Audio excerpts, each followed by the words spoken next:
We're off for a little bit. We'll be right back. Thank you. Stick around, get high, enjoy yourself.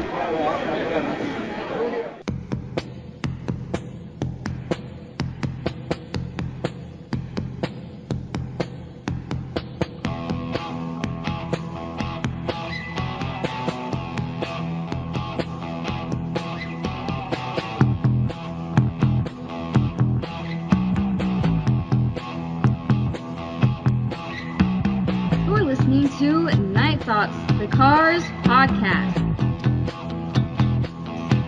The Panorama's #1 source for news, reviews, and thoughts about the new wave rock legends, the Cars. Oh, and a little bit of Steel Wool, Sunshine, and Rainbows.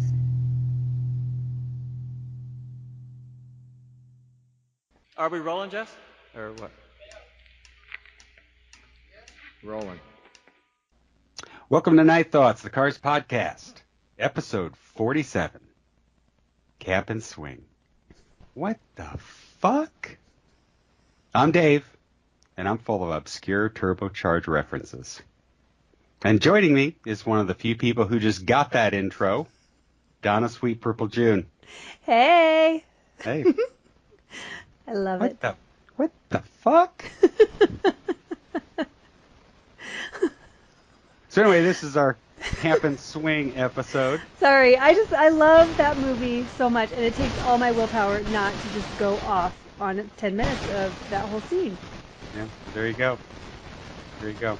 Donnie, you're total static. Sorry, am I still now? Totally. Always, I can barely hear you. all right, hang on. Is that any better? Nope. Okay. Set your headset down. That's totally what I'm literally just stood up so I could set Okay. it down. Hang on. Now it's fine. What? What did you just do? I stood up. There you go. I'm gonna stand up during this whole episode? Hell yeah. That's what it takes, people. I will do it. There you go. You might want to leave that in instead. Edit that out. I might want to. All right. Well, let's get to the news. I got a couple of things of news here, Donna. All right. First one being that our Paulina Porskova is going to be in the next Sports Illustrated swimsuit issue. Really? How's that for a 50-plus woman? Wow. Yeah, she posted on Instagram a little video of her posing. For Really? the Sports Illustrated swimsuit issue, yeah. Dang. And but this is the thing I don't get about the Sports Illustrated swimsuit issue. Okay. Okay, it's supposed to be about swimsuits, right? Okay. And she's posing with just a swimsuit bottom, no top. Hands covering the areas up top, and then of course the swimsuit bottom doesn't cover the butt. It's not really a swimsuit issue. Right. It's kind of why don't they just call it what it is? It's a babe issue. Well, Yeah, it's a soft porn issue. Yeah, it's a soft porn issue. And actually, it is actually a swimsuit issue. The issue is there ain't no swimsuit there. There ain't no swimsuit there. We got issues. But, yeah, so pretty impressive. I can't remember when's the last time she was in the swimsuit issue. I know she was in there when she was, years and years ago. Mm-hmm. I know she's been in there since then, but I just can't remember how long it's been. But I thought that was pretty cool. Yeah, that is really cool. Showing that, hey, it's just a number, man. You can just keep doing what you're doing. Yeah, well, she's gorgeous. And, it wasn't very long ago, though, that we saw her up top with some words written over her chest, remember? I think it said Dave. I don't remember that part. The A was right in the middle. Pretty sure. No, it was Truth. It was Truth. Yes. Yeah, yes. It was. She did a spread for the Me Too movement, which that's right. One of the things that I really like about following her on Twitter is that, man, she doesn't let anybody get by with bullshit. No, she does not. Just constantly calling people out, and if these trolls think that they're dealing with some dumb model or whatever that doesn't have any opinions, they're barking up the wrong tree, man. Yeah. She will let you have it. She is, yeah, intelligent and not shy. Nope. And that's a deadly combination on social media, people. Yeah. Yeah. Exactly right. Yeah. So there's that. I thought that was pretty cool. But the other part of the news that it's my little surprise I'm putting on you is that we're talking about Cap and Swing. If by chance our listeners want more information on Cap and Swing, of course you have a lot of things about Cap and Swing on your blog. Yes. But you have a two-parter on the band, and so I made a tiny URL for that. Oh, that's nice. All your Cap and Swing posts. So, hey, people, if you want to check out more on Cap and Swing, just go to tinyurl.com/Cap and Swing, and it'll take you right to all the posts that Donna has made on Cap and Swing in the past. Hey, thanks. Yeah. So there you go. That's pretty All great. right. Yeah. Nice. Right, so Miss Donna, with all of your data and all of your research, give us some background on Cap and Swing. And try to do it without a turbocharged reference. Oh. All right. Well, actually, it probably won't be that difficult because I love Captain Swing probably more than I love Turbocharge, and you know how much I love Turbocharge. But I love Captain Swing, and I have been obsessed with them since I first discovered them, and I just think they are amazing, and I know there's so many facets to talk about, which is why we can do a whole show on them. And also Joe's book, Let's Go, that just came out in November, had a whole chapter on Captain Swing, and so it actually shed some light on things that when I wrote my articles for my blog, I didn't quite have all the details or some of the exact stuff. So, of course, be sure and read over chapter 7 in Let's Go because it has lots of details too. But the basic gist of it is, Rick and Ben had been playing together. They had their Ocassacanor, they had Milkwood, and their variety of combinations of bands, Richard and the Rabbits, and then from Richard and the Rabbits and Ocassacanor, they morphed into Captain Swing. This is about 1975, and the lineup was Rick on rhythm guitar. And a very few vocals, but it was mainly Ben on vocals, no instrument other than a few, percussion instruments here and there. Elliot Easton on guitar. He was Steinberg at the time. Todd Roberto was the bass player. At the time, he was Danny Schliftman. He's now Danny Lewis.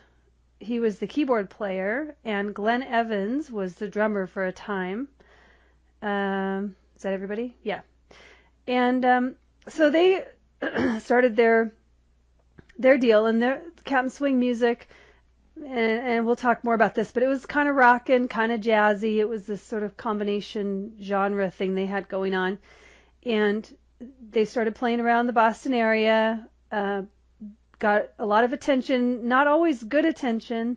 A lot of people, we hear people saying, nobody knew what to make of the Cars when they first started. Well, that was kind of how it was with Captain Swing. There's a lot of people didn't know what to think about them as a band because their sound was pretty unique and varied. And plus, they just looked.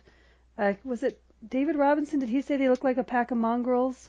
I can't remember if exactly that's what he said, but. I'll never get my own image of Ben in his karate pants out of my mind.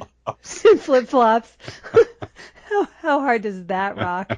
I love that. So anyway, so they started playing around Boston, and of course, Maxanne Sartori got wind of them at a fair she heard them play at and started playing some of their songs on the radio. So they had Strawberry Moonlight and Come Back Down were played on the radio, and she became, kind of a champion of the band. And so they were kind of picking up momentum, and they got pretty confident. So they, right around the fall, okay, so this is 75 they got together. They're playing out through 76, and sometime in the fall of 1976, they took a trip to New York and played for a bunch of record executives, big wigs, and played a set. And they got some feedback that was very helpful, though it was not positive. They heard back that they were kind of all over the place. They needed to tighten things up. They needed a cohesive look. And Elliot has said before that he's said it several times that he characterizes it as, they came home from New York with their tails between their legs, kind of chastised, but they, it was just what they needed. Whoops. I punned myself. Yeah, you punned yourself. But it was what they needed to hear in order to make the changes that brought him into the cars. Because then, of course, Rick had to make some decisions, and he did. Todd Roberto ended up going on to do many wonderful other things. He plays with a band called Vista Hill now, and you can find him online. They gave Ben the bass, and Glenn Evans. He wasn't dancing, so. No, he never got the motivation to dance. No. So, and Glenn Evans had gone before that. He left the band on his own accord. Prior to that, and there was a drummer named Kevin Robichaux, I think is how you pronounce it, was in at the time. So they let him go and recruited David, and then that was the initial lineup of the Cars, which I think we've talked about before. But Rick and Ben, Elliot Easton, and David and Danny was the original lineup of the Cars. Greg was to come later. So that's kind of basically it in a nutshell. They did record a series of demos, and I'm sure that I know that there are more than one recording of demos. I didn't count how many songs there are, but there's quite a few songs that they did that are all out there on YouTube that you can hear, and they're amazing. So that's the summary. That's the basics. Yeah, and basically, the memory's starting to get a little hazy, but as I recall, when the first time that I heard anything by Cap'n Swing, it was never really touted as being Cap'n Swing. It was just called pre-Cars stuff. Oh, okay. And it was always seemed like, Strawberry Moonlight was one. You Can Have 'Em, Lover and Holiday, and Come Back Down. And those are always kind of grouped in with Take What You Want and They Won't See You. Okay. As these pre-Car songs. And these were the days that people would talk about these songs, and the only way you could get them, obviously, was to get somebody to send you a CD, right, in the mail. Right. And but at some point, and I'm just taking a guess here, that's probably in the early 2000s, maybe, when the internet was really getting going and a lot of the servers and music sharing started up. Mm-hmm. There was this initial set of demos, and that's probably the one that most people have. Mm-hmm. They were listed as being recorded at Great Northern Recording Studio. Right. Okay. And that's your basic lineup of Bye Bye Love, Strawberry Moonlight, Jezebel, Goes on Sleeping, Twilight Superman, You're Always Brighter, City Lights, Dream Trader, You Can Have 'Em, Come Back Down, and Crazy Rock and Roll, also known as Da Magic Pants.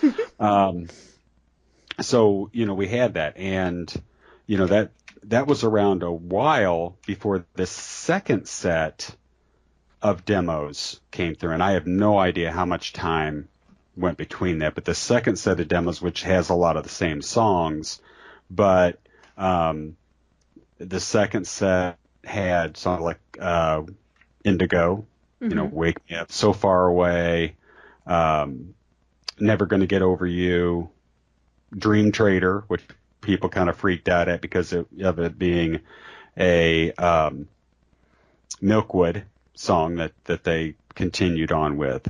And then I think about the same time, people or someone put out the Cap'n Swing logo that you off of that newspaper ad. Mm-hmm. There's one about their grand premiere performance or whatever. Yeah, the world premiere. Yeah, at the Mirage.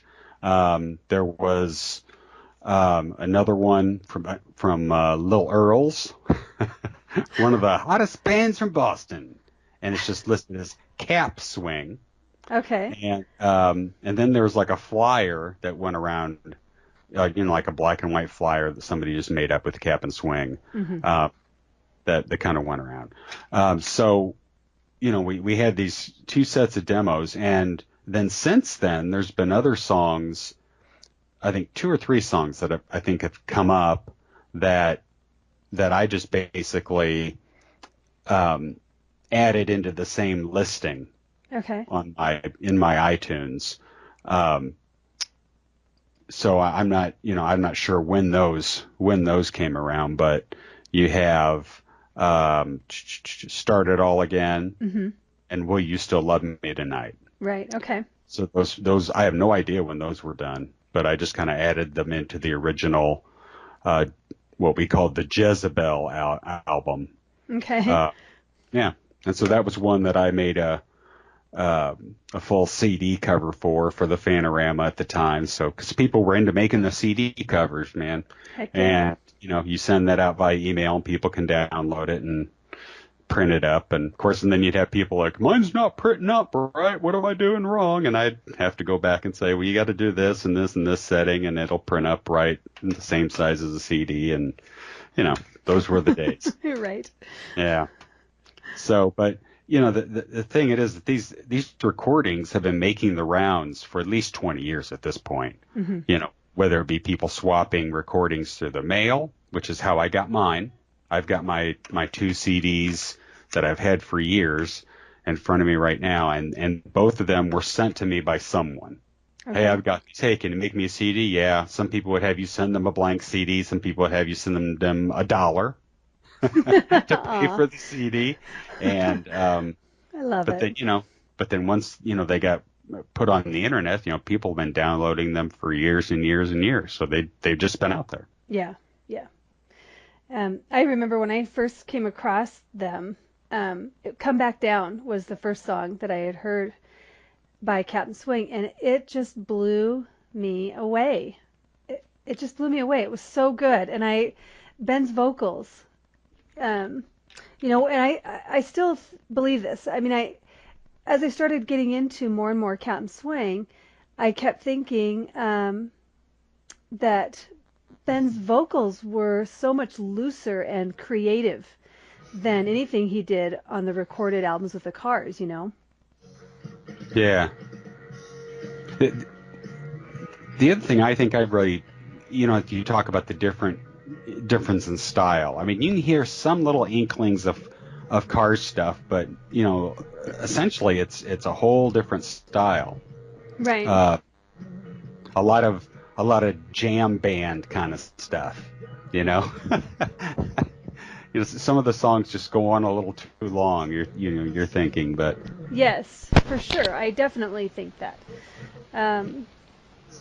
That's one of my gripes about Captain Swing. If I had any gripes, I mean, I love them, I really do, but that lots of the songs have these sort of extended, almost kind of meandering, really solo periods, or even not even solos. Like the bass player will be playing wildly over the keyboard player who's also trying to do his own dance with it, and it's like a jazz off. Yes. And so I'm not a fan of extended soloing and things like that anyway. I get impatient with that fairly quickly. Yeah. So I have a hard time with that. A lot of times I get to those parts of songs and I'll just skip on to the next song, or fast forward to the next vocal part or whatever. Yeah. But when you think about the song Come Back Down, it has that, there's just something to it that's very Cars-like, though. That's very it reminds me of Iggy Pop, too, with just the vocals. Mm-hmm. The way the things are just, it just flows along. So, they were definitely onto a formula at this point. Yeah. In making music. They just haven't got to the Cars that we know and love at this point.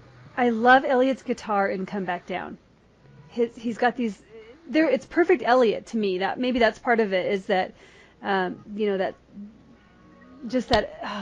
he has the perfect little touches and little flourishes behind the vocal that just make me crazy. I love it. Yeah.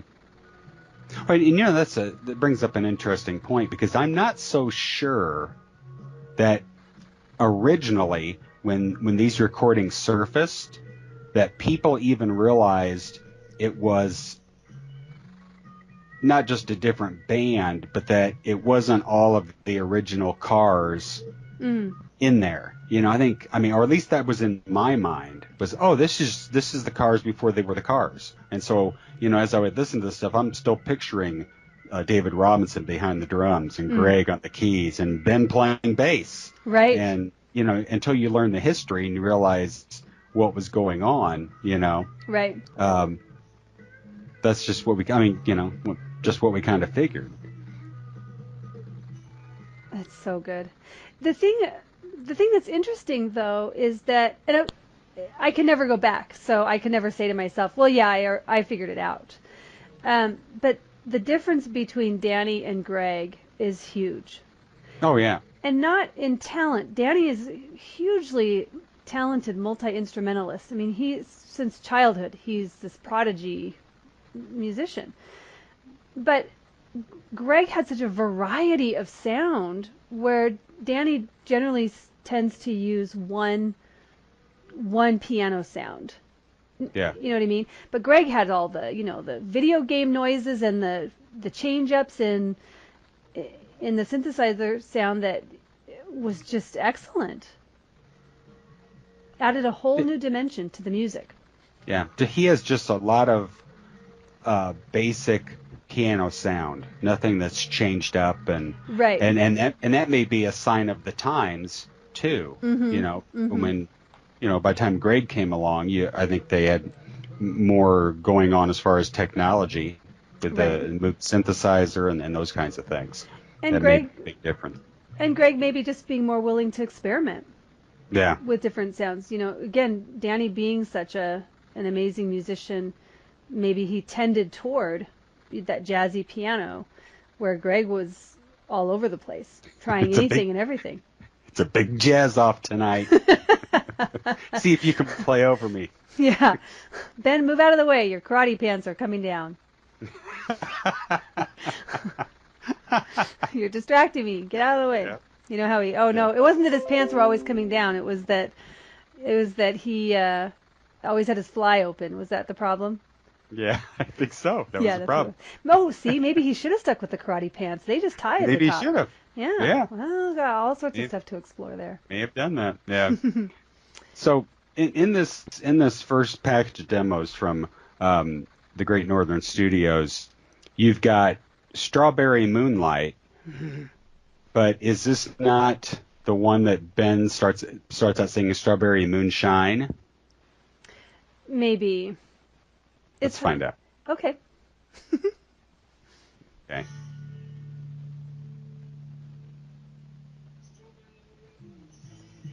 Yeah. Yeah, Strawberry Moonshine. Yeah. So in that second set of demos that came out, which has Strawberry Moonlight on, different version obviously because he's singing Strawberry Moonlight. Okay. So I always kind of wondered if that was a change in the lyrics, or it was them recording and Ben just kind of screwing it up.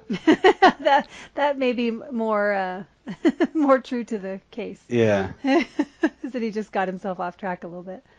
But they still listed the song as Strawberry Moonlight, so yeah, you know, makes sense. That's one of those songs where his vocals is all over the place. There's songs where he has one line that he repeats over and over. So I think at the end of that, it could be the light of your life. Mm-hmm. And he sings it in all different ways, like different emphasis and different, holding different notes, and it cracks me up. Yeah. It could be the light of your life. It could be the light of your life. I love it. Yeah, he's so good in Cat and Swing. And yeah. It's interesting because the story is that Maxine Sartori basically said, and this isn't just the turbocharged version, But the real version is basically that Maxanne told Rick, Ben looks dumb just standing there. I mean, I'm paraphrasing, but that he needs to be doing something else. It's just awkward. And so, you give him the bass and that kind of a thing. So I'm sure that visually maybe it wasn't all that great to watch, but boy, his vocally, I feel like he just channeled everything he wasn't doing playing an instrument. He just channeled it all into his throat. Yeah. And the thing about this is that probably people don't realize is that on, I'll say, a majority of these Cap'n Swing songs, it's Ben singing lead vocals. Rick is on very few. Yes. It's like a reverse of what happened, with the Cars. Exactly. You're exactly right. And of course, I mean, I know we'll talk about some of those other songs because you have the whole Bye Bye Love thing. Yeah. Gives me the shivers. Which bothers a lot of people. Yeah. Mm-hmm. For whatever reason. Wait. I've always, what do you mean for whatever reason? For whatever reason. Are you in the dark as to why they do not like Rick's version?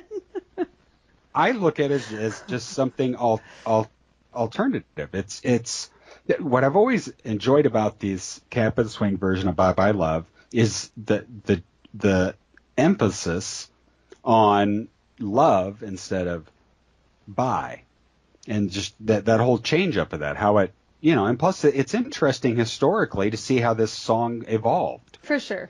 I agree with that. And I do enjoy parts of the song. I like that flat keyboard sound, when he's bye love, bing, it comes in. Yeah. Here, I'll just play that because I know you like it so much. I'm not against it. I just am so thankful they changed it. Oh yeah, I mean Ben is leaps and bounds better, but the arrangement is leaps and bounds better. Agreed. You've got no Greg in there whatsoever, which makes a big difference. Yeah. It's also it's almost like Steely Dan is doing a cover. Bye Bye Love, the way it sounds musically. Mm-hmm. But yeah, Rick's voice just it's apples and oranges. Yeah. I look at it as a totally different song. Yeah, I agree. And this version doesn't make me cry as a 14-year-old. Well, that's good. It's an orangey sky does not affect me one iota. I don't know. It's just something different. Now, I'm not sure which version you're playing. I'm playing the one from the Great North Studios. Okay. Because there's another version of the Bye Bye Love demo, still sung by Rick, but at the end, Ben's like chiming in on the background vocals, and it's not good. It's not like the first time where I thought, oh, Ben. Yeah. What are you doing? What's Ben? What's going on? Yeah. I think he stepped on a guitar pick in his sandals. Got stuck in his flip flops. Yeah. In the between the toes. Got stuck in there and yeah. But the interesting thing on that second set of demos, you've got all that talking, before they start. Are we recording? Are we rolling, Jess? Are we rolling, Jess? Yeah, and that kind of stuff. And love it. I love it. Yeah. I do too. I absolutely love it. It's like, you guys ever heard of cropping? Well, and that's just what a testament to the rawness of these tapes that they got sent around. It's pretty great. Yeah. So, as far as these songs go, what are your favorite cuts? Ooh. I know you say you love it all, but there's got to be ones that really stick out. And besides this, ones you've already mentioned, what other songs do you really like? Okay, I love City Lights. Yes. That is on the list. Oh, and that song kicks. That song, it kicks ass. So hard. And very Cars-like to me. Always has been. Mm-hmm. It just got that boom, boom, boom, boom. And And that's sung by Rick, correct? Yes. Or is that sung by Ben? Yeah, No, sung by Rick. It's sung by Rick with some awesome Ben support partway through. Yeah. Yeah. No, that song is all Rick, and it is awesome. Let's just play it. Please do. And, you know, this is kind of what I'm talking about when I say that they're kind of all over the board experimenting with genres. Because you get a song like City Lights that is so fast-paced rockin', and compare it to, like, Bye Bye Love that we were just listening to. Yeah. It's one of my favorite running songs.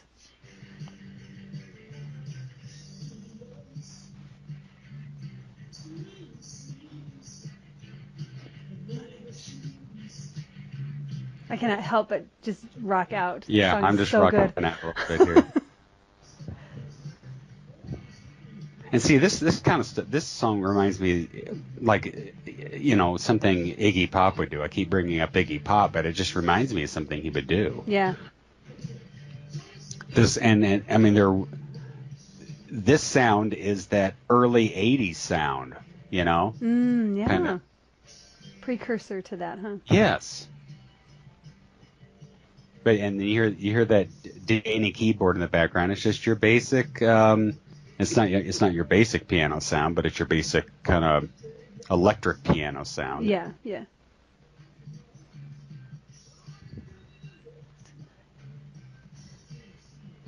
And this song clocks in at 6:05. 6.5 minutes. It's because it's so awesome. But you know, that's cool. And I love this. You know, toward the end, especially, I can't make out. I tried to write out the lyrics. One of my posts was trying to do the lyrics to the song, and they're really hard to decipher, especially toward the end, because he's just sort of, he's not scatting, but he's like, you know, just kind of, I'm sure he's ad-libbing and just kind of, oh, I can't even see your pornography. That's pretty bad. I love when, go ahead. Todd Roberto, or Todd Roberto on the bass. Yes. He's really jamming on that bass, man. He's got it going. Oh yeah, he is awesome. I play the bass. Play the Todd sexy Roberto. bass. It's a sexy bass. Sexy bass on the City Lights song. So good. Oh. Yeah. When Ben says everybody is so high, I love when he sings that, because his voice sounds like a little bit distant, and I love it. See, I can just imagine the people hitting the dance floor. Heck yeah. With this song and just going nuts. Yeah. Which is, you know, cool that it's 6.5 minutes long. Oh yeah. Well, like I said, it's a great running song. Yeah.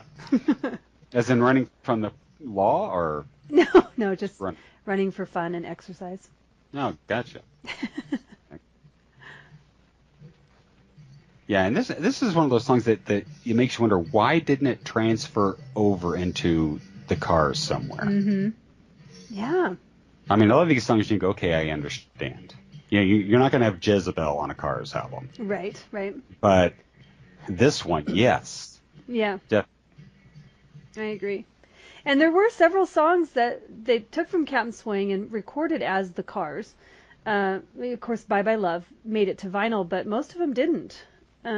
Which is a bit of a shame. Twilight Superman's always, they held on to that one for a long time, and I'm bummed that it never made it to Cars vinyl. Yeah, excellent song. And that was actually when I first got this package of songs, Twilight Superman was the song that just jumped out at me. Mm-hmm. It's always, and I think it's probably a toss-up between City Lights and Twilight Superman, my favorite song, Captain Swing song. Really? Probably Twilight Superman maybe edges it out. That's awesome. And I don't know why, but it just does. Yeah. So City Lights is one of my favorites. Another one that I love is So Far Away. Which is on that second group. Mm-hmm. Yeah. So I don't know if you have that one. Let's play a little bit of that. Yeah, that's so good. This is a Ben vocal, of course. And, Yeah. and again, just a whole different style compared to City Lights that we just heard. This has got a bit of a jazzy, swaying 70s sound. Now, I'm assuming that this set of songs here was probably recorded in a bar somewhere or something. I mean, the quality is way different than those demos from Northern Studios, obviously. But then again, I don't know where I got mine from. I can't remember. There's a couple of songs on here that just get muddied up, and well, they were definitely taken off of a tape, Right. a cassette tape. So there's your answer right there. Yeah. Yeah, this is a great song. I love this song. This song, you can imagine it having radio airplay in the late 70s. For sure. It would fit right in. Mm-hmm. I love that line. It's running tired and I'm getting late. But of course, it sounds like he said, I'm getting laid. Oh, it's not getting late? No, it's late. Sure. That's the way you want to interpret it. Well, we all know the reality. But I do think he says late. I'm trying to think, because I was looking, actually I'm skimming the book really quick to see if it says where they recorded that second set. Yeah, I have no info on it whatsoever. Yeah, I don't remember.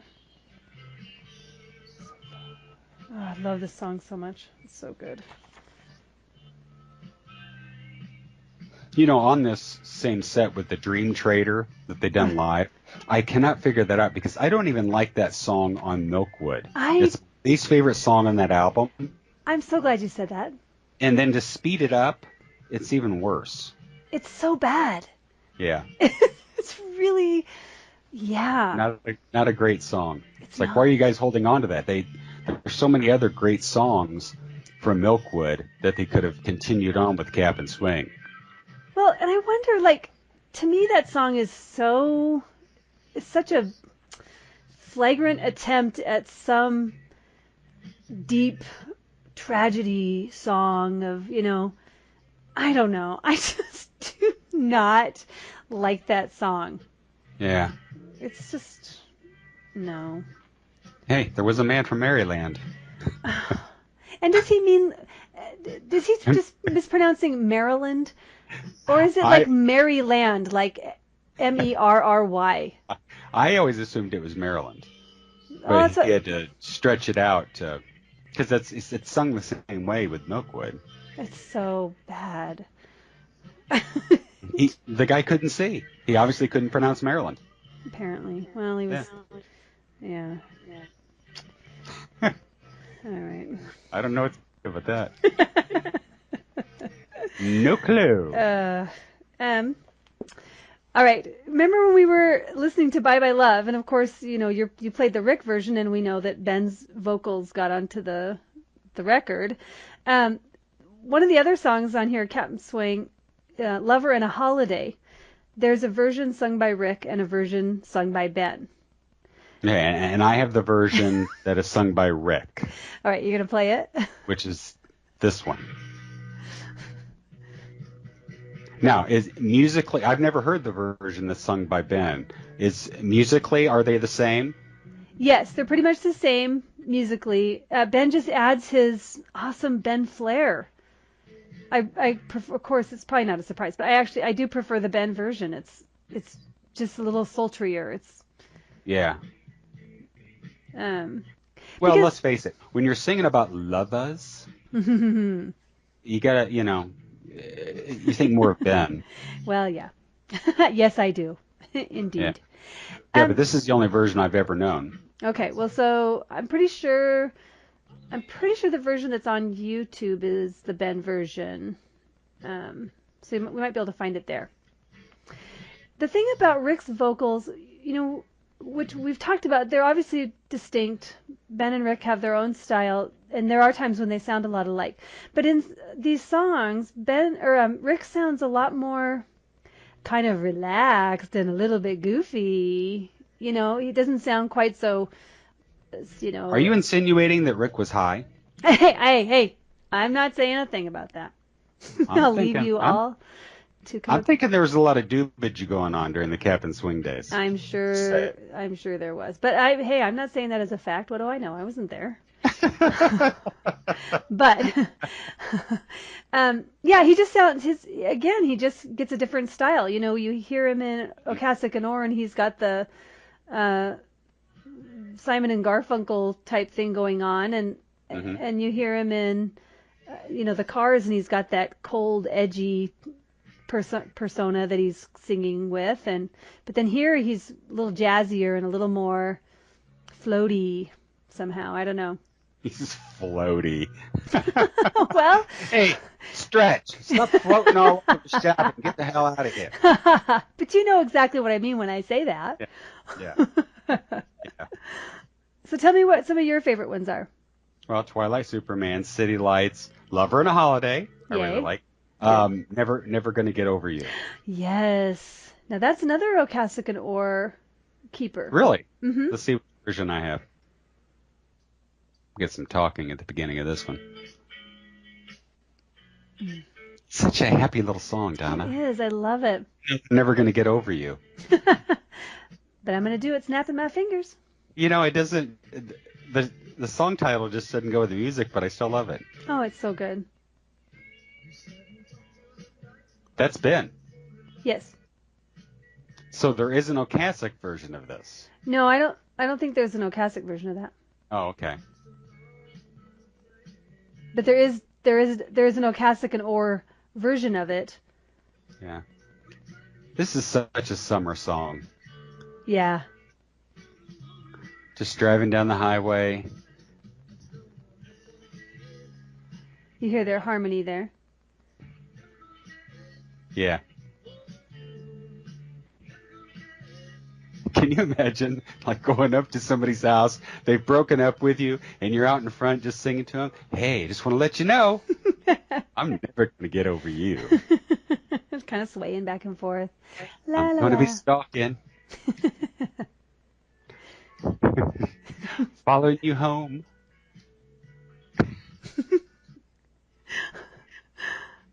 So good. I love when he says, I see your silk on the floor. Yeah, what's he insinuating there? I don't know. She left her undies laying around before she took off. I think they're talking a slip. Oh. My mom always wore a slip. Do women still wear slips? I don't know. My kids don't. My girls, you know.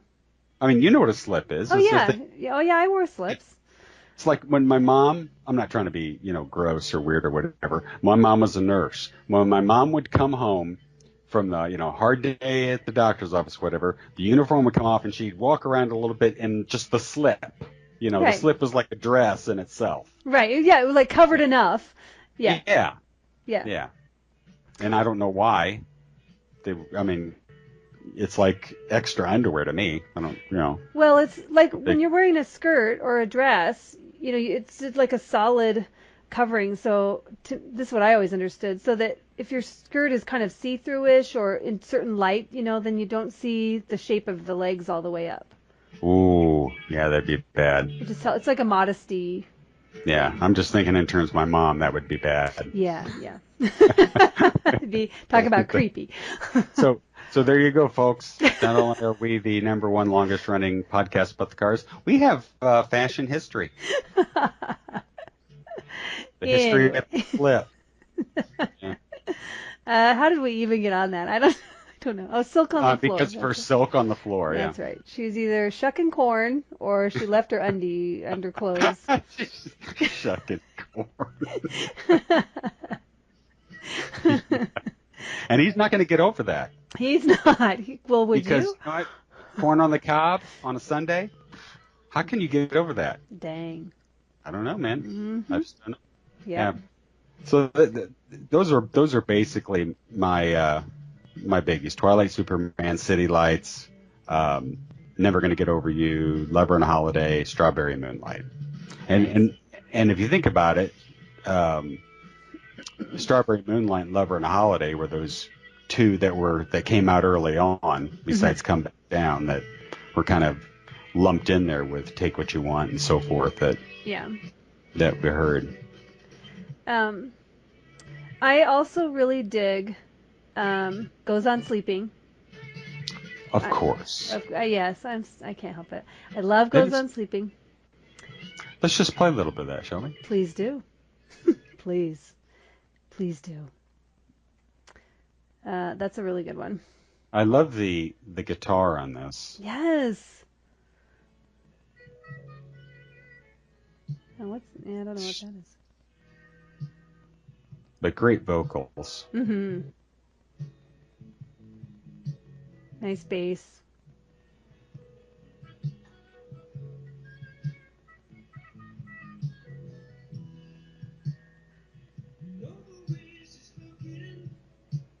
As girls swoon. I know. Isn't he dreamy? He's wearing flip-flops, for God's sake. I'm not looking at his feet. Look at those pants. He looks like he escaped from an institution. Do you think he has hobbit feet? Do you think his feet are super hairy? I don't know. I don't know. Is there a correlation between men's chest hair and the amount of hair on their feet? I have no idea. I have no idea. But Sure. have we ever seen a picture of Benjamin barefoot? I don't think so. I don't think so. Yeah. I'll have to add that to my list of questions. I think you need to find that out. You need to research that. I think for like a possible future episode. And if somebody posted a picture of Ben's feet, would there be the same kind of comments on the Benjamin Orr pages like everything else? Oh my God! Would you look at those toes? Look at he's got the real long second one. You know what that means? Wink, wink. Large socks. Exactly. Oh, Ben. Oh, Ben. Oh, Ben, you and your feet. Oh, God bless the ladies. All right, Donna. Well, now you know what time it is now. It is time for some Magic Pants. Oh, I was hoping you would say that.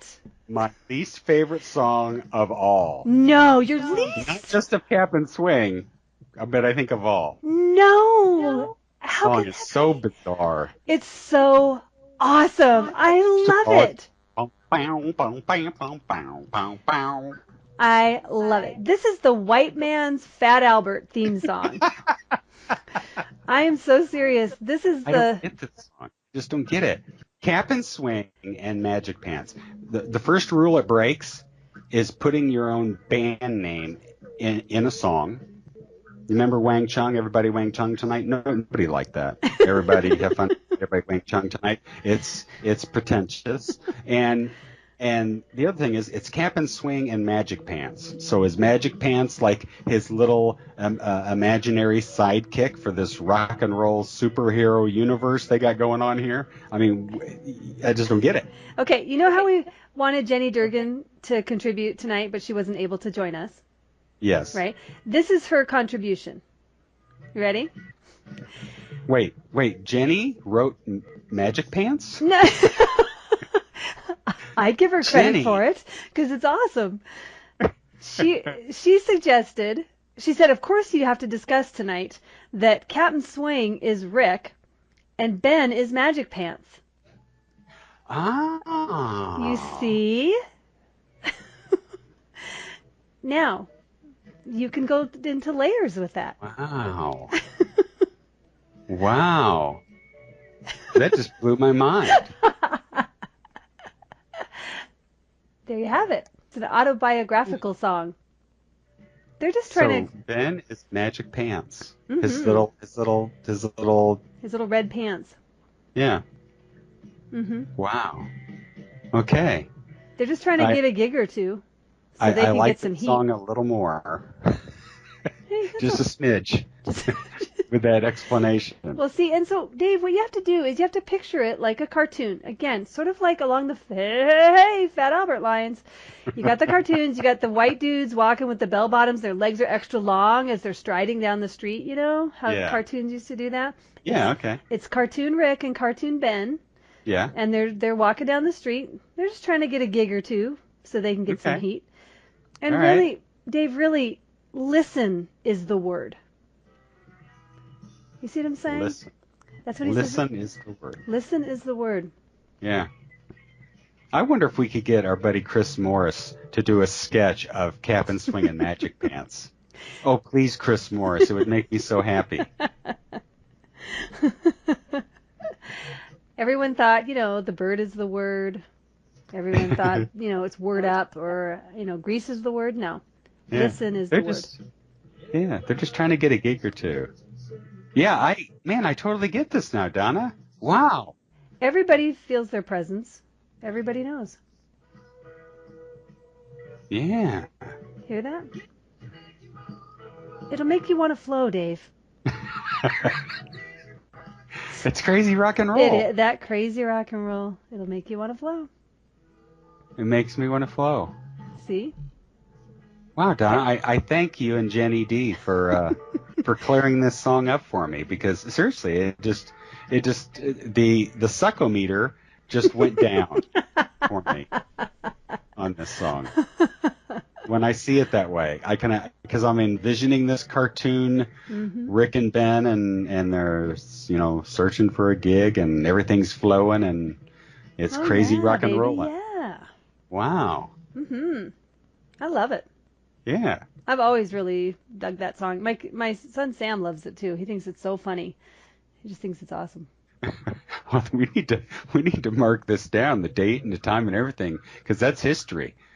The day that Dave started to appreciate crazy rock and roll Magic Pants. Magic Pants, yep. Yeah. Yeah.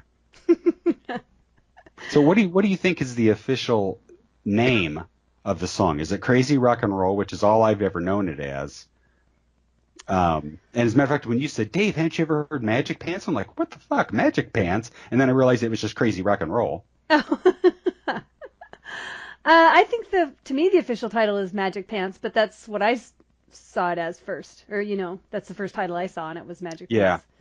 Well, So- and you got to go in from the standpoint of a lot of these songs, people just had on a cassette. Right. And there may not have been a track listing, and just whatever they thought the chorus was is what they named the song. Yeah. Which is, why you have Indigo, and it's Wake Me Up, and Blue Moon Saloon, and it's You Can Have 'Em, you know. Right. Exactly. Yeah, I'm glad. Yay! I'm glad that we were able to open your eyes a little bit, Dave, to the wonders of the Magic Pants, because Wonders, yep. That's awesome. that's one Magic of my faves. Pants. Yeah. Yeah. You mentioned Indigo, and of course Wake Me Up, which are essentially the same song. Mm-hmm. But I believe that Indigo is the Captain Swing version, and then it was rewritten-ish, not written, but that under the Cars it became Wake Me Up, right? Yes. And listening to the difference between those two songs, it's similar to the difference in the versions of Bye Bye Love. They are so different to me. Yeah. And it's really a great illustration of when after Captain Swing went to New York and played that gig, and then they were told, you really need to simplify things, and you need to, which was in Joe's book, he was saying Rick already sort of had that mindset. He was, he liked the jazzy stuff, but he also really wanted, and the band was doing well that way, but he really wanted a simpler style of music. And you listen to the difference between Indigo and Wake Me Up, and you can tell, you can really hear what they took out, or you notice what they took out in order to streamline the song, and it just makes it so much better. Yeah. Agreed. Even, again, to Ben's vocals in Indigo, where he's all, Indigo, and in the other one he's just, he doesn't do those. Like the Cowardly Lion. What does he say? Put him up, put him up. Put him up. Indigo. If I was the king of the forest.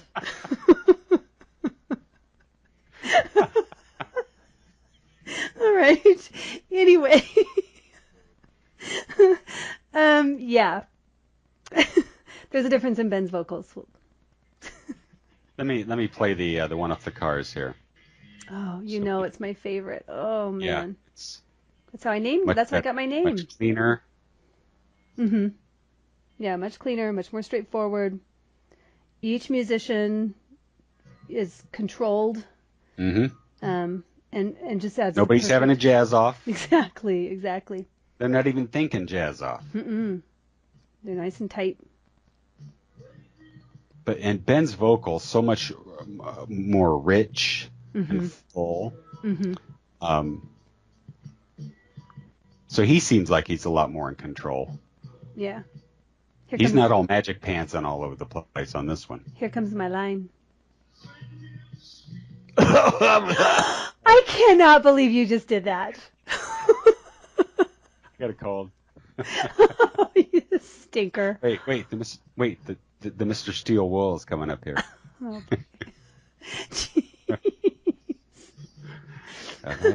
Oh, Mr. Steel Wool. If you would like to try again. I'd like to know Mr. Steelwool. Actually fits pretty well. Yeah. So as far as these two sets of songs that are out there, how many people in the Fanorama do you think actually own these? You know, have them in their iPods or their phones or on CD or whatever. I'm not thinking as many people as we think. Yeah, I mean, are you saying that they haven't heard them or that they just haven't gone through the extra step of making them their own, getting them in their possession? Yeah, so that they can listen to them besides going on YouTube and listening. Yeah, I don't think a whole lot. Because, you know, when it comes to music, I mean, you know, you can go and listen to stuff on YouTube, you can go listen to stuff on Spotify, but until you put it in some format that you can get personal with it, you're not going to go much farther with liking the music. You know, you listen to it while you're running. I'm a big music listener in my car. My car has always been my place for music. You know, occasionally now as I've gotten older, my wife has gotten more into the HGTV. I mean, I'll plug in the earphones and just listen to some music while watching Chip and whatever his wife's name, Flip Houses or whatever. But, you know, that's the biggie. So I just think that a lot of the people in the Fanorama are very YouTube based. It seems like, a lot of the things they see, a lot of the things they listen to are based on YouTube, and they don't take a lot of it in themselves or don't have a desire to own it. Right. There might be, well, I think there's a contingent too that desires to own it but doesn't know how to get it. Because I have had people ask me, you know, how can we get the Captain Swing songs? I've actually sent, but only like 2 or 3 people, where I've sent them the files because they don't know how to get them off YouTube themselves, or, you know. Well, I mean, let's be honest. I mean, I think as far as technology goes and sharing and those kinds of things, it seems like that whole aspect, at least in the Fanorama, for what I'm seeing, people have shied away from that. They've gotten away from it. A lot of the people that I encounter in the Fanorama aren't as technologically savvy as the people were back in the early 2000s when things were just starting up. You know, that's just what I've encountered. And people certainly don't ask anymore, hey, can you get me a copy of that? Right. And, well, you know, part of that's based on, you know, wanting to respect artists' rights. You know, like if a new album comes out, like, well, I'll give you an example. You know, our buddy BB, you know, his music is awesome. But if somebody says, hey, could I get a copy of that? I'm not going to give him a copy of that. Right. Go on there and buy BB's albums. Exactly. You know, Exactly. but stuff that stuff that you can't get commercially, that's where the sharing comes in. Mm-hmm. You know? Yeah. And I've never had people, ask me in years and years and years, to get things like that, or Rick's Negative Theater album. Oh yeah. That's a biggie. Any of the live shows, the bootlegs, I know Right. some people still do that, but they used to be big. Right. I mean, people would just be begging people, please, please let me I'll send you money for shipping and an extra $5 and $1 to cover the CD. Please send me these recordings. And people just don't do that now. They just go to YouTube and listen to it, and they're Right. satisfied. Right. Interesting. Yeah, I mean, I think you're right.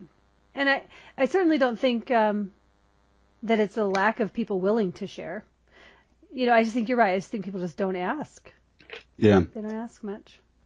And I know in the past episodes we've talked about this before, but there is an avenue by which you can get a majority of these songs. I don't know if all of them, but a majority of these songs, very good quality, but the pricing isn't quite what it should be. Yes. Do you want to talk about that? Yeah.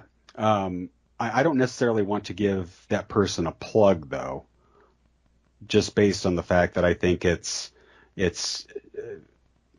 taking advantage of fandom. Right. It's gouging. And we've talked about this with a great many people that these songs, I mean, excellent quality, and I believe they've been remastered. Yes. Right? But the price asked for each one at $40 a cut, $40 a song. Right. Which is that's just ridiculous. And, we made the point of, you've got these recordings that people would love to have. And I have no doubt that if it was put on iTunes for, albums on iTunes can go from $9.99. I've seen as high as $14.99. Mm-hmm. So let's just go on the high end. You take all of those songs and put them on iTunes for $14.99. I guarantee you would sell more than what has been sold up to this point at $40 a pop. Right. And don't get me wrong, I'm sure there's some hardcores that have gone through and probably spent, I don't even know how many songs there are. Do you know? 1, Are 2, there? 3, 4, 5. Oh, you got it pulled up. 7, Okay. 8, 9, 10. Yeah. Okay, 10. Can you read the song listing so I know what songs are in there? Yes. Lover and a Holiday. Okay. Blue Moon Saloon. So Far Away. Bye Bye Love. Strawberry Moonlight. Come Back Down. Never Gonna Get Over You. Indigo. Goes On Sleeping. And then I Know I've Had My Chance. Okay, which is a song that nobody's heard. Right, unless So- that's not been anywhere else except for here. And there's your hook right there. Hey, here's this album that has a song that none of you have ever heard before, and then you've got all these other favorites that are of better quality than you've ever heard before. Here's this album on iTunes. Right. You don't think that wouldn't sell? And it's a basic principle of business. That old joke about, hey, I'm selling my album. Oh, great, cool. How much? $1 million. What? $1 million? Well, I only have to sell one, and then I'll be rich. Right. And that's kind of this is the way I look at this. It's like, you're not going to get anywhere selling these songs for $40 a piece. Right. Sell the album for $15, and you'll sell hundreds. Yes. Maybe even thousands. I'm not sure, but all of your hardcore Cars fans are going to buy this. Right. And if that's your intention, is to make money, I don't know if it's the intention. I would like to think that there's intention to share these historical recordings. They're so with the obviously family. not. There's so obviously not a willingness and a desire to share because they're Yeah. priced out of the normal fans' price range. Yeah. like hugely outside of the normal price range. So no, I don't see any evidence of a willingness to get the music out. It would be my guess that the only thing that has been purchased is the song. What's the name of the song again? I know I've had my chance. Okay, that song has been purchased, and probably that song only. There may be a couple hardcores who bought the whole thing, but that would be my guess. If there's been any sales on this, it's been that just one song. So people can hear a song they never heard before. Yeah. But I just don't get it. I don't get it. Either the guy is who's doing this is either, as you say, putting the carrot out there and just saying, "Ha, look what you can't get," or he's the worst businessman ever. Yeah. He's listening to some bad advice. Yeah, I don't get it. Yeah, 10 songs at $40 a pop. Who's going to pay $400 for this set of music? $400 for an album. Yeah. And I'd pay $40 for the whole album. I think we've talked about that before. You're saying on iTunes. $14.99. You could still. You could charge $19.99. You could charge $25. There is, it's basic economics. There is a price point where you will sell a lot and still be able to make a good amount of money on it. I can't remember if I said before that I'd buy that whole set of songs for $40 or not, but me thinking right now, I wouldn't. Well, no, I wouldn't. I'm just talking from a business. I wouldn't buy an album for $40. $25, yes. When this first came out, I would have bought it for $40. I had it in my cart until I realized it was only one song. It wasn't the whole album. Really? Yeah, I would have spent $40 on it. Yeah, well, maybe I would. I'm not sure. I don't know. I spent $40 on worse things than that. Right. So, yeah. And if I would have liked to have supported someone. You know what I mean? So even if I thought, well, $40 is a little bit steep, there's also an interest in supporting former members of that band. There's an interest in that would have said, I could pay a little bit more for it. Yeah, I understand that. But the way it's been done is just a shame. Yeah, because if you look at it this way, I kind of propose this to the person who has these songs up. Consider making this set of songs a price that's reasonable. That one, more people are going to buy it. Two, we're going to promote the shit out of it. Mm-hmm. All of the Facebook pages are going to promote the shit out of it. Yeah. Your whatever investment you made, whether it be time and money or just time in remastering these and putting them together, you're definitely going to make it back and then some. Right.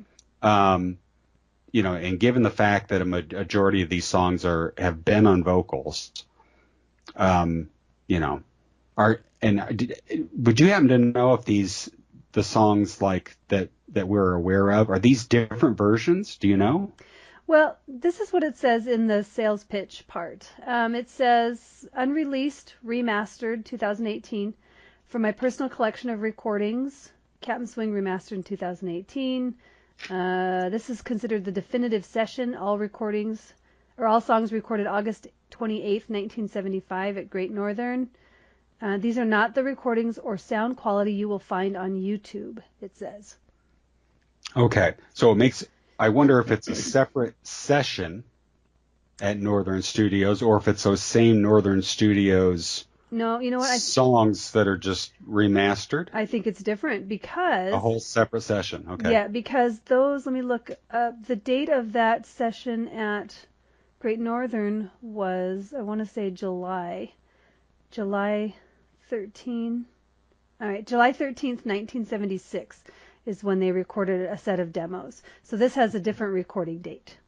Okay. So we're talking about different versions, better quality, and, all put together and coming, not from the internet and being copied and recopying better, but coming from master tapes, mm-hmm. coming from a person associated with the band, Mm-hmm. What's not to love? Right. What's not to love? So, I urge that person, because I figure you're probably listening, to do that, Yeah. They're not gonna, those recordings aren't gonna do anyone any good, just sitting there. Right. They're not making anyone happy. They're not making him happy. They're not making us happy. And, you put them out there at a reasonable price, everybody gets to be happy. Yeah. Yeah. You know? And I'm a person who likes to have people like me. I mean, I'm a person who wants to have a good reputation and who wants to be well thought of. And I know not everybody feels that way, but this person could be such a hero in the Fanorama. Could be such, because there is a history there. And and we all love Captain Swing, and we want to show our love for Captain Swing. And what a better object to receive that adoration but one of the members of the band. So exactly. It's just, it just seems like human nature to me that you would want to be seen well. You'd want to have a good reputation with these people. I mean, I don't know. I agree. Yeah. I agree. Anyway. All right. So we've got two different sessions or sources for Captain Swing's music that are out there. Hopefully in the future we'll have a third.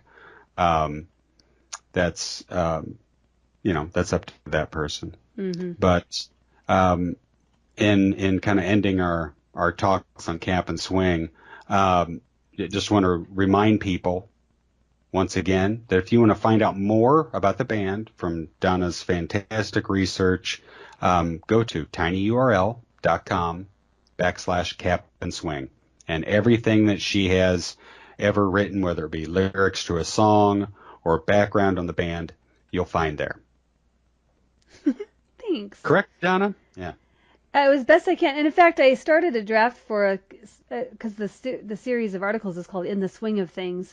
And I started an In the Swing of Things Part 3 because after we had spoken with Greg on the podcast and then, the book came out, there's, a few other little mysteries solved and stuff. So I do kind of want to just compile all that information and post an update one of these days. And that link is connected to things tagged Captain Swing. Yay. So if you've tagged them, then doesn't matter. As time goes on, it'll still go to that. Anything new that's put on there, it'll still go there. Awesome. So, yeah, because I've done pretty much all the lyrics, I think, for all the Captain Swing songs that I could figure out well. There's a couple of live versions. Those two that you mentioned, Start It All Again and Will You Still Love Me Tonight, are very difficult to discern the words. So I haven't done lyrics posts for those, but I do have lyrics for pretty much all the other songs as best as I could do. So. I think you just got to take the standpoint that I do. You just make shit up. Well, that's what I do. I think that's what Rick does too. So. Yeah, just make shit up. There you go. All right. So you don't happen to have anything for the Midnight Scroll, do you? You sent me that one. But that was a personal one. Okay, good. Because I just think he didn't know where else to send it for whatever reason, so that's why I just forwarded it to you. Okay, yeah, that's good. But is there anything that you can announce about the future Ore book? We're working on a Boston date. We're working on a Boston date, and there's just so many factors that go into it that it would be boring to try to. To disseminate that for you. But yes, we're definitely working on it every day. So. Yeah, well, God forbid we're boring on this podcast. Right. Holy shit. Yeah. So as soon as I know anything, we'll definitely be shouting it out for sure. Well, I have for the Midnight Scroll. If you want to go ahead and run that Midnight Scroll music. All right, here we go. Take me apart 'cause I'm out of control. Send me a letter on a midnight scroll. All right. So, has it been cold in your neck of the woods, Donna? Yeah, not as cold as other necks of the woods. Yeah, I mean, well, I'll just give you an example. Today was our first warm day. I think it made it up to 20. Wow. And this is the first time I've ever podcasted with a electric blanket around my shoulders. Really? Oh, yeah. Yeah. Wow. I'm a cold old man. But anyway, we've got an email from Rico. And Oh, boy. he seems to be, trying to survive the polar vortex. Oh, jeez. Let's see what Rico has in his neck of the woods. All right. Let me get my voice ready. Take a little drink. Feeling kind of surly now anyway, so it's a good time for Rico. Feeling kind of surly. Feeling kind of surly. All right. Here we go. All right. Greetings to you, my podcast friends. Hey, it's me, your old pal Rico.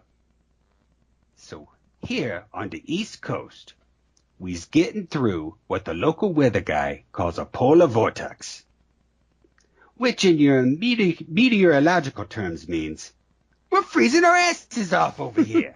Holy shit. Now imagine this, if you will. It's so cold, I saw a sewer rat schlepping it down the gutter with a stray pooch around its shoulder like a fucking mink stole. Yeah, it's that fucking cold. On my lunch break, I'm ordering like 5 slices at the pizzeria when I go down there. 1 to eat, and the other 4 shove into my pants for the walk back. It's fucking unbelievable. Anyway, this whole vortex thing is really upsetting the daily routine of the city.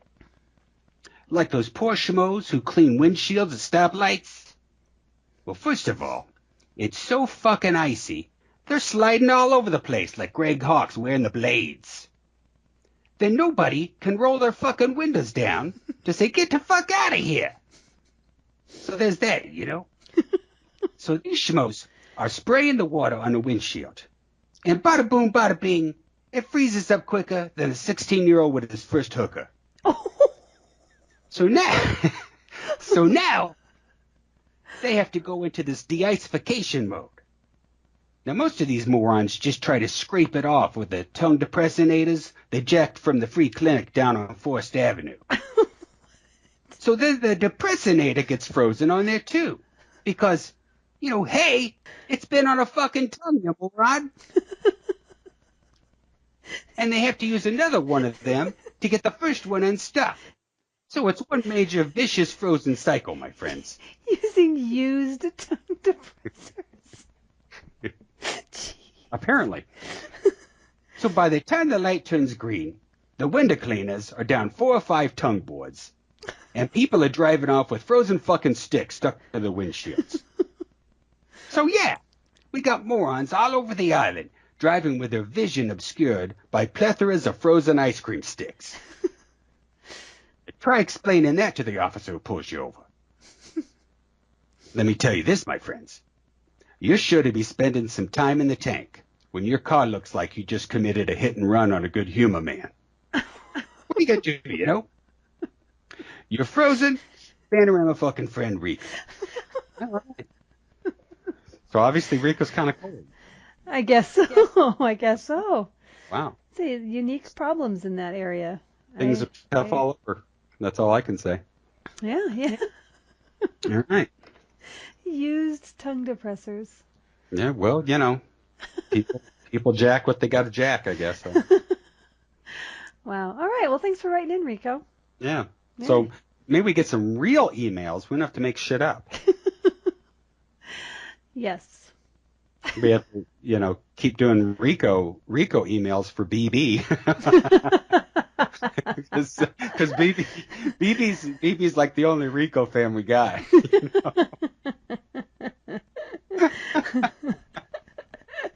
Well, and we would do anything for BB, so. Yeah, that's right. Hey, I'll keep doing it for BB. Right. That made up email was for you, BB. All right. All right. There we go. I bet BB's been cold too, so. Yeah, yeah, I bet he has. Yeah, everybody's been cold. Yeah. Holy mackerel. Yeah. All right. That's crazy. I guess that about wraps it up for tonight then. Yes, it does. Well, I have a little joke for you on the way out. Okay. Knock, Wait, knock. wait. Is it clean? Who are you talking to? Of course it's clean. Oh, Jumpin' okay. Jehoshaphat. Why would you ask me that All right. question? Well, I don't want H to pay. There will be H to pay. Okay. All right. You ready? I'm ready. All right. This is courtesy of my friend I.O. Just giving credit where credit's due. Okay? Ready? Okay. I'm ready. Knock, knock. Who's there? Okasik. Okasik who? Knock, knock. Who's there? Okasik. Okasik who? Knock, knock. Who is freaking there? Or Who? aren't you glad I didn't say Okasik? Oh my Lord. There should be a law. How has that not already been thought of in the Fanorama? Or aren't you glad I didn't say Okasik? Yeah, okay, that's clever. All right. Well, you know the original joke, right? Yeah. The banana, banana, banana. Aren't you Yeah. glad I didn't say banana? All right. Yeah. All right. You know, we don't have enough Cars jokes in the fandom, so yeah. Well, there's a doozy for you. I think that's the first one. I don't know about that. Yeah. Besides, hey Rick, why the long face? Whoa, whoa, whoa, whoa. That was David Spade. Did that one. Really? Yeah. Why the long face? Why the long face? All right. All right. Well, I guess that does it for episode 47 in the can. As always, we appreciate you listening in and hope you will catch us next time. All right. Bye, everybody.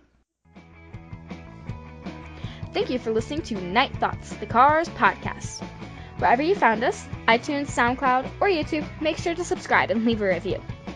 Send us an email for the Midnight Scroll at nightthoughtspodcast@gmail.com. As always, Night Thoughts reserves the right to edit or not read an email on the air. You can follow us on Twitter at The Cars Podcast. Grab yourself a podcast t-shirt at tpublic.com/user/Night Thoughts. All the cool kids are wearing them. Oh, and finally, search for The Cars Night Thoughts on Facebook and join our group page. P.S. I am totally Team Rick.